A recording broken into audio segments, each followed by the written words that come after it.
ओम शांति, ओम शांति, ओम शांति। आज 10 नवंबर की मुरली है। प्रातः मुरली ओम शांति। बाप दादा मधुबन से मीठे प्यारे प्राणेश्वर प्रिय पिता कहते हैं, मीठे बच्चे, भारत सभी का तीर्थ स्थान है, इसलिए सब धर्म वालों को भारत तीर्थ की महिमा सुनाओ, सबको संदेश दो। प्रश्न है, किस पुरुषार्थ से तुम्हारी अंतमति सुगति होगी, निंद्रा जीत बन जाएंगे। उत्तर है, रात को जब सोने जाते हो तो पहले बाप और वर्षे को याद करो, सुदर्शन चक्र फिराते रहो। जब नींद आए तो सो जाओ, अंतमति सुगति हो जाएगी। बाबा कहते हैं, सवेरे उठेंगे तो वही पॉइंट याद आती रहेंगे। ऐसा अभ्यास करते तुम नींद को जीतने वाले बन जाएंगे। जो करेगा सो पाएगा, करने वालों की चलन प्रसिद्ध होती जाती है। गीत है जो पिया के साथ है। ओम शांति, ओम शांति। जो पिया के साथ है। अब दुनिया में तो बाप तो बहुत है, परंतु उन सब का बाप रचयिता एक ही है, वही ज्ञान का सागर है। बाबा कहते हैं, ज्ञान से ही सद्गति होती है। सद्गति भी मनुष्य की तब होती है जब सतयुग की स्थापना होनी हो। बाबा को ही कहा जाता है सद्गति दाता। जब जब संगम का समय हो तब तो ज्ञान सागर आकर सद्गति में ले जाएंगे ना। इस समय दुर्गति तो सबकी है, दुर्गति भी सबकी एक जैसी नहीं होती। सबसे प्राचीन भारत है, भारतवासियों के ही 84 जन्म गाए हुए। जरूर जो पहले पहले मनुष्य होंगे वही फिर 84 जन्मों के लायक होंगे। तो देवताओं के 84 जन्म तो ब्राह्मणों के भी 84 जन्म। मुख्य को ही उठाया जाता है, फिर कहा किसके विषय में जाता है, जो मुख्य होता है। तो बाबा कहते हैं, ब्रह्मा द्वारा नई सृष्टि रचने के लिए पहले पहले सूक्ष्म लोक रचते हैं, फिर नई सृष्टि की स्थापना होती है। त्रिलोकीनाथ एक बाप है, बाकी उनके बच्चे भी अपने को त्रिलोकीनाथ कह सकते हैं। यहाँ तो बहुत मनुष्यों ने नाम भी रखवा दिए त्रिलोकीनाथ। डबल देवताओं के भी नाम रखवाए हैं, गौरी शंकर, राधे श्याम। अब राधे कृष्ण सब अलग अलग राजाई के थे। बाबा कहते हैं कि जो अच्छे बच्चे हैं उनकी बुद्धि में बहुत अच्छी पॉइंट्स की धारणा रहती है। जो होशियार डॉक्टर होगा उसकी बुद्धि में बहुत दवाइयाँ होंगी। यहाँ भी रोज़ नई नई पॉइंट्स निकलती जाती हैं। जिनकी अच्छी प्रैक्टिस होगी ना तो वो नई नई पॉइंट्स धारण करते होंगे। जो धारणा ही नहीं करते होंगे तो महारथी भी नहीं कहा जाएगा। सारा मदार तो बुद्धि पर है ना। और तकदीर की भी बात है, यह भी ड्रामा है। ड्रामा को कोई जानते ही नहीं है। यह भी समझते हैं कि हम आत्मा शरीर धारण कर पाठ बजाती हैं, परंतु ड्रामा के आदि मध्य अंत को तो जानते ही नहीं। गोया कुछ भी नहीं जानते। तुमको तो जानना चाहिए ना। बच्चों का तो फर्ज है औरों को बाप का परिचय देना, सारी दुनिया को बताना। ऐसा कोई नहीं ना कहे कि हमको तो मालूम ही नहीं था, फॉरेन से भी बहुत आने वाले हैं, उन सब का प्रबंध करेंगे बॉम्बे में। ये तब की बात है, अब तो सब कुछ हो चुका। वह लोग तो समर्थ भी है, पैसे तो उनके पास बहुत हैं। शिव को अपना बड़ा गुरु तो मानेंगे ना। इसीलिए समझाया जाता है। इन धर्म पिताओं का भी कुछ पार्ट है। बच्चों ने शुरू में साक्षात्कार किया था, यह क्राइस्ट, इब्राहिम आदि सब आएंगे मिलने, तो उनकी भी फील्ड बनानी चाहिए। सब टूरिस्ट आदि बॉम्बे में आते रहते हैं। भारत सबको बहुत खींचता है। असल में भारत बाप का बर्थ प्लेस है। फिर सब में भगवान कह देने से बेहद के बाप का महत्व ही गुम कर दिया है। अब तुम समझाते हो कि भारत सबसे बड़ा तीर्थ स्थान है, बाकी सब पैगंबर आदि अपना धर्म स्थापन करने के लिए आते हैं, उनके पिछाड़ी फिर उनके धर्म वाले भी आते रहते हैं। अब है अंत, कोशिश करते हैं वापस जाएं, परंतु पूछो उनसे, तुमको यहाँ लाया किसने? क्राइस्ट ने क्रिश्चियन धर्म स्थापन किया, क्या उसने तुमको खींचकर यहाँ लाया? अभी सब तंग हो गए वापस जाने के लिए, सब आते ही पाठ बजाने। पाठ बजाते बजाते आखिरी दुख में आना ही है, फिर दुख से छुड़ाए सुख में भी ले जाना है। ये काम बाप का ही है। बाबा का बर्थ प्लेस कहाँ है? भारत ही है। तो शिव बाबा भारत में ही आते हैं। इतना महत्व तुम बच्चे ही जानते हो, जो जानते हो उन्हों को नशा भी चढ़ा हुआ है। कल्प कल्प भारत में बाबा आते हैं, तो यह सबको बताना है ना, निमंत्रण भी देना है। रचना की नॉलेज को कोई भी जानते नहीं है, तो बाबा कहते हैं ऐसा सर्विसेबल बनकर दिखाओ, तो अपना नाम बाला करो। तो अपना नाम बाला करना चाहिए ना, ऐसा बनकर। यह मेला सब तरफ जाएगा, तो जो तीखे बच्चे उनकी मदद मांगते रहते, उन्हों के नाम जपते रहते। एक तो शिव बाबा को जपते, दूसरा ब्रह्मा को जपते, तीसरा कुमार का गंगे मनोहर को जपेंगे। ये तब की दादियाँ, जो उस वक्त की बात है जब बाबा थे अपने शरीर में, ब्रह्मा बाबा का शरीर था, तब की बातें। तो भक्ति मार्ग में हाथ में माला फेरते, अब मुख से नाम जपते। फलानी बहुत सर्विसेबल है, निरंकारी है, मीठी है, देह अभिमान नहीं है। कहते हैं ना, गुरत गुराए तो स्नेह दो, तो स्नेह जरूर मिलेगा। तो अब बाप कहते हैं तुम दुखी बने हो, तुम मुझे याद करेंगे तो मैं भी तो मदद करूँगा ना। तुम नफ़रत करेंगे तो गोया अपने ऊपर ही नफ़रत करते हैं, पद नहीं मिलेगा। तो बाबा कहते हैं धन कितना अथाह मिलता है, किसको लॉटरी मिलती है तो देखो कितनी खुशी होती है। उनमें भी देखो इतने इनाम आते हैं, फिर भी सेकंड प्राइज थर्ड प्राइज भी होती है। यह भी ईश्वरीय रेस है, ज्ञान और योग की रेस है। जो उनमें तीखे जाएंगे वही गले का हार बनेंगे, तख्त पर नज़दीक बैठेंगे। शिव बाबा के गले का हार बनना और कृष्ण के साथ तख्त में नज़दीक बैठना कितनी बड़ी बात है। संसार को ये भी नहीं पता कि हम मरने के बाद कहाँ जाएंगे, और हमें बाबा आप ये सब बातें समझा रहे हो। कितनी खुशी होनी चाहिए कि जीते जी पता है कि हम क्या करने से क्या पा सकते हैं। तो कितना ना आगे बढ़ना चाहिए मनुष्यों को, आत्माओं को। तुम सब कर्मयोगी हो, बाबा ने कहा। अपने घर को भी संभालो, क्लास में 1 घंटा पढ़ना है, घर में जाकर रिवाइज करना है। स्कूल में भी ऐसे करते हैं ना, पढ़कर फिर घर में जाकर रिवाइज करते हैं। बाप कहते हैं 1 घड़ी आधा घड़ी, दिन में 8 घड़ी होती है, 8 पहर होते हैं, उनमें भी बाप कहते हैं 1 घड़ी आधा घड़ी। 15-20 मिनट भी क्लास में पढ़कर धारणा कर, फिर धंधाधोरी में चक्कर लगाओ। आगे तुमको बाबा बिठाते थे तो बाप की याद में बैठो कहते थे, सुदर्शन चक्र फिराओ कहते थे। याद का ज्ञान तो था, फिर याद का ज्ञान तो था ना। बाप और वर्षे को याद करते, सुदर्शन चक्र फिराते। तो जब देखो नींद आती तो सो जाओ ऐसा कहते, तो फिर अंतमति सुगति हो जाती। बाबा ने कहा घर पे भी रात्रि को सोने से पहले सुदर्शन चक्र फिराओ, वर्षे को याद करो, बाप को याद करो। आज मुरली में क्या क्या पॉइंट थे, और अपनी कमी कमजोरी भी देखनी है कि आज हमसे कहीं गलती तो नहीं हुई। अगर गलती हुई तो उसी वक्त योग लगाकर बाबा से क्षमा मांगकर डायरी में लिख दें।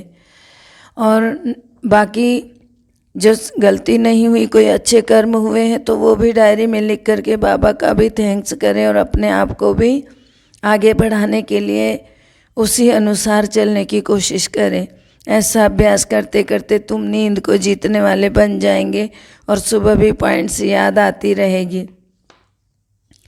जो करेगा सो पाएगा, करने वाले का देखने में आता है, चलन प्रसिद्ध होती है। देखा जाता है कि यह विचार सागर मंथन करते हैं, धारणा करते हैं। कोई लोभ आदि तो नहीं है, यह शरीर पुराना है, इसका भी बहुत ख्याल नहीं करना है।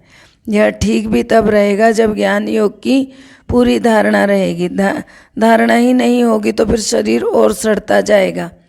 जो धारणा नहीं करेंगे उनका शरीर आगे सड़ता चला जाएगा, सड़ते सड़ते बिल्कुल ही कब्र दाखिल हो जाएगा। नया शरीर फिर भविष्य में मिलना है। आत्मा को तो पवित्र बनाना है ना, तो यह पुराना मूत पलीती शरीर है। इनको कितना भी पाउडर लगाओ या कुछ भी करो, यह तो बर्त नोटे पहनी है, बिल्कुल पाप का मिला हुआ शरीर है, पापी शरीर, क्योंकि पाप कर्मों के बाद मिला हुआ है। अब तुम सबकी सगाई शिव बाबा से है। जब शादी होती है तो उस दिन पुराने कपड़े पहनते हैं ना, तो अभी जब बाबा के साथ जाएंगे सतयुग में तो फिर क्या पहनेंगे? नए कपड़े पहनेंगे। अभी ये शरीर पुराना है, क्योंकि अभी बाबा से सगाई हुई है। मनुष्य शिव परमात्मा ज्योति बिंदु से आत्मा की सगाई हुई है। जब आत्मा बाबा के साथ जाएगी तो उसके बाद दूसरे कपड़े पहनाए जाएंगे। सतयुगी शरीर का कपड़ा पहनाया जाएगा और सतयुग में उतारा जाएगा। तो बाबा कहते हैं अभी शरीर का स्थूल श्रृंगार ज़्यादा नहीं करो, ज़्यादा सजना धजना बंद करो। ज्ञान योग से अपने को सजाएंगे तो परियां बन जाएंगी, और बाहर से सजाएंगे तो राक्षसी बन जाएंगे आगे जाकर। यह है ज्ञान मान सरोवर, इसमें ज्ञान की डुबकी मारते रहो, तुम स्वर्ग की परियां बन जाएंगी। प्रजा को परी नहीं कहेंगे। कहते हैं कृष्ण ने भगाया फिर महारानी पटरानी बनाया, ऐसे तो नहीं कहेंगे ना। भगाकर प्रजा में चांडाल बनाया, भगाया पटरानी बनाने के लिए। तुमको भी ऐसा पुरुषार्थ करना चाहिए, ऐसे नहीं जो मिला। यह है पाठशाला। बाबा कहते हैं यहाँ मुख्य है पढ़ाई। गीता पाठशाला तो बहुत बनाते हैं, बैठकर गीता सुनाते हैं, माना भागवत गीता सुनाते, कंठ कराते। कोई एक श्लोक उठाकर फिर उस पर विचार भी विस्तार से बैठ समझाते। कोई ऐसे ही पढ़ते हैं, कोई एक श्लोक पर आधा पौना घंटा भाषण करते हैं, उससे फ़ायदा कुछ भी नहीं। यहाँ तो बाप बैठ पढ़ाते हैं ना। एम ऑब्जेक्ट देखो क्लियर है। और कोई भी वेद शास्त्र आदि पढ़ने में एक ऑब्जेक्ट नहीं है, एम ऑब्जेक्ट ही नहीं है वेद शास्त्र आदि पढ़ने वालों का। तो यहाँ तो देखो पुरुषार्थ करते रहो, परंतु मिलेगा क्या? वहाँ तो कोई कुछ भी नहीं मिलता। जब बहुत भक्ति करते हैं तब भगवान मिलता है, सो भी रात के बाद दिन जरूर होगा। कल्प की आयु कोई क्या बताता, कोई क्या बताता। अब समझाने की भी तो ताकत चाहिए ना। योग बल से काम लेना चाहिए, तो योग बल से ही अपना काम निकालना चाहिए। अगर नहीं कर सकते तो गोया ताकत ही नहीं है। योग नहीं है तो बाबा भी मदद उनको करते हैं जो योग युक्त बच्चे हैं। ड्रामा में जो है वह रिपीट होता है, सेकंड सेकंड जो पास्ट हो जाता है, टिक टिक हो जाती है। हम श्रीमत से एक्ट में आते हैं, श्रीमत पर नहीं चलेंगे तो श्रेष्ठ भी नहीं बनेंगे। नंबरवार तो है ना। यह लोग समझते हैं कि हम तो एक हो जाएंगे, पर अर्थ का पता ही नहीं है। तो एक क्या हो जाएंगे? क्या एक फादर हो जाना चाहिए या फिर एक ब्रदर हो जाना चाहिए? अब ब्रदर्स कहते हैं तो ठीक है, श्रीमत से बरोबर हम एक बन सकते हैं। तुम सब एक मत पर चलते, तुम्हारा बाप टीचर गुरु एक ही है। कौन है वो शिव बाबा, शिव परमात्मा, जिसको गॉड फादर कहा जाता है। जो पूरा श्रीमत पर नहीं चलते हैं तो वह श्रेष्ठ भी नहीं बन सकेंगे। अगर एकदम नहीं चलेंगे तो खत्म ही हो जाएंगे। रेस में जो लायक होशियार होते हैं उनको ही रखते हैं। बड़ी रेस में अच्छे घोड़े निकालते हैं, क्योंकि लॉटरी भी बड़ी रखते हैं। यह भी ह्यूमन अश्व रेस है, हुसैन का भी घोड़ा दिखाते हैं। हिंसा दो प्रकार की होती है। नंबर 1 है काम कटारी, जो आधा कल्प से अपना भी खून दूसरों का भी खून करते आए हैं। इस हिंसा को कोई जानते ही नहीं है, सन्यासी भी नहीं। ऐसे नहीं समझते कि सिर्फ वह कह देते हैं यह विकार है। बाप तो कहते हैं बच्चे यह काम महाशत्रु है, यह आदि मध्य अंत दुख देने वाला है। यह भी सिद्ध करके बताना है कि हमारा प्रवृत्ति मार्ग है, राजयोग है, तुम्हारा हठ योग है। तो तुम शंकराचार्य से हठ योग सीखते हो, हम शिवाचार्य से राजयोग सीखते हैं। आगे चलकर तुम्हारी प्रत्यक्षता होगी जरूर। कोई प्रश्न पूछते हैं तो देवताओं के 84 जन्म, फिर 5000 वर्ष में हुए। क्रिश्चियन के कितने जन्म हुए? क्राइस्ट को 2000 वर्ष हुए। अब हिसाब करो उनके एवरेज कितने जन्म, 30-32 जन्म। तो क्लियर है ना। तो जो बहुत सुख देखते हैं वह बहुत दुख भी देखते हैं। और धर्म वालों को तो कम सुख होता है, कम दुख होता है। एवरेज का हिसाब निकालना है। मुख्य जो प्रिसेप्टर्स होते हैं, धर्म स्थापक होते हैं, उनका जन्म निकालेंगे। पीछे जो आते हैं वह थोड़े थोड़े जन्म लेते हैं। बुद्ध का, इब्राहिम का भी हिसाब निकाल सकते हैं करके। 2 जन्म का फर्क पड़ेगा, एक्यूरेट तो नहीं बता सकते। अब इब्राहिम के 2 जन्म के बाद जाकर के बुद्ध का जन्म है, फिर उसके 1 जन्म के बाद जैनियों का धर्म है। इस तरह से एक जन्म 2 जन्म का फर्क पड़ते हुए 2500 साल के अंदर ये सारे धर्म, 2500 साल सतयुग त्रेता के बाद ये धर्मों का जन्म होता है। सबसे पहले इब्राहिम के द्वारा इस्लाम धर्म, फिर उसके बाद बौद्ध जैनी, तब जा कर के क्रिश्चियन, ये सब आते हैं। तो इस तरह से धर्म भी धीरे धीरे आते हैं। कोई पूछे तो क्या समझाएं, बाबा कहते हैं एक्यूरेट बताते नहीं हैं। तो एक्यूरेट तो नहीं बता सकते, अबाउट में समझाएंगे। अबाउट माना लगभग इतना। तो यह सब बातें विचार सागर मंथन करने की होती हैं। कोई पूछे तो क्या समझाए, फिर भी बोलो पहले बाप को याद करो, क्योंकि बाप से वर्षा लेना है। जन्म जितने लिए होंगे उतने लेंगे। फिर भी हम समझाने की कोशिश करें तो बहुत अच्छी बात है, और समझाया जा सकता है, कोई टफ नहीं है। ढंग से अगर ज्ञान लिया है तो ज़रूर समझा सकेंगे सभी। बाप से वर्षा लो। बाबा कहते हैं कि ये सब बातें कहो कि जितने जन्म लेने होंगे लेंगे, बाकी बाप से वर्षा तो लो पहले। अच्छी रीति समझाना है, मेहनत का काम है ना। बच्चे बम्बई में भी बहुत मेहनत कर रहे हैं, क्योंकि उन्हों को सक्सेसफुल होना है। तो बाबा कहते हैं इसमें बुद्धि चाहिए। बाबा के धन से बहुत लव चाहिए। कोई तो धन नहीं लेते हैं, अरे ज्ञान रत्न लो और धारण करो, यही असली धन है। हम क्या करें, कहते हैं हम समझते नहीं हैं। नहीं समझते हो तो तुम्हारी भावी, भाई तुम्हारी किस्मत तुम जानो। अच्छा, मीठे मीठे सिकिल दे बच्चों प्रति माता पिता बाप दादा का याद प्यार, और गुड मॉर्निंग। रूहानी बाप की रूहानी बच्चों को नमस्ते। हम रूहानी बच्चों की रूहानी बाप दादा को दिल व जान से सीख व प्रेम से याद प्यार नमस्ते, good morning, diamond morning, Om Shanti. शुक्रिया बाबा, शुक्रिया। धारणा के लिए मुख्य सार है, पहला है प्यारे बाबा कहते हैं शरीर को ठीक रखने के लिए ज्ञान योग की धारणा करनी है। फिर मीठे बाबा ने कहा किसी भी चीज़ का लोभ नहीं रखना है। फिर बाबा कहते हैं प्यारे बाबा इस ज्ञान योग से सजना है, स्थूल श्रृंगार से नहीं। दूसरा पॉइंट कहते हैं मीठे बाबा 1 घड़ी आधी घड़ी पढ़ाई अवश्य पढ़नी है, ज्ञान और योग में रेस करनी है। मीठे प्यारे बाबा के वरदान हैं सर्व के दिलों के राज को जान, सर्व को राजी करने वाले सदा विजयी भव। सर्व के दिलों के राज को जान, सर्व को राजी करने वाले सदा विजयी भव। अर्थ है विजयी बनने के लिए हर एक के दिल के राज को जानना है। किसी के मुख द्वारा निकलने वाले आवाज़ से उसके दिल के राज को जान लो तो विजयी बन सकते हो, लेकिन दिल के राज को जानने के लिए अंतर्मुखता चाहिए। जितना अंतर्मुखी रहेंगे उतना हर एक के दिल के राज को जानकर उसे राजी कर सकेंगे।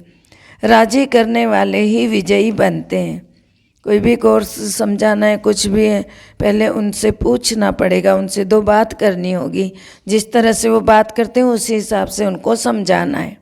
वो किस टाइप से सोच उनकी है, उनकी सोचों को जानकर समझाना होता है। स्लोगन है वैराग्य ऐसा योग्य धरनी है जिसमें जो फल डालेंगे वह फलीभूत अवश्य होगा। वैराग्य ऐसी योग्य धरनी है जिसमें जो भी फल डालेंगे वह फलीभूत अवश्य होगा। ओम शांति। सर्व का भला हो, सब सुख पाएं, सब परमात्मा से जुड़ जाएं। सर्व का भला हो, सब सुख पाएं, सब परमात्मा से जुड़ जाएं। सर्व का भला हो, सब सुख पाएं, सब परमात्मा से जुड़ जाएं। अंत समय में अपना जीवन सफल बनाएं, सब मुक्ति जीवन मुक्ति को पाएं, सबकी मनोकामना शुभ भावना पूर्ण हो जाए। ओम शांति।